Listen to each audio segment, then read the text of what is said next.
न्यायव्यवस्थेला शक्य नसेल तर नराधमाला आमच्या ताब्यात द्या, पीडित मुलीच्या नातेवाईकांनी ही जाहीर मागणी केली आहे। न्याय कसा दिला जातो ते आम्ही दाखवतो, त्याला आमच्या ताब्यात द्या। दोनदा गुन्हे दाखल होऊनही नराधम मोकाट होता याची खंत देखील पीडितेच्या नातेवाईकांनी व्यक्त केली आहे। हीच घटना जर एखाद्या वरिष्ठ अधिकाऱ्याच्या घरी झाली असती, एखाद्या राजनैतिक माणसाच्या घरी झाली असती तर किती दिवसात निकाल दिला असता त्यांनी, का असंच लांबणीवर ठेवलं असतं?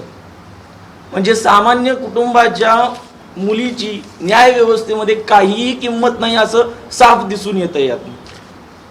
आमची प्रशासनाकडनं एवढीच मागणी आहे की लवकरात लवकर आम्हाला न्याय द्यावा, त्या चिमुकलीला न्याय मिळावा आणि जर हे होत नसेल तर त्या नराधमाला आमच्या ताब्यात द्यावं। आम्ही तुम्हाला दाखवून देतो की न्याय कसा द्यायचा असतो।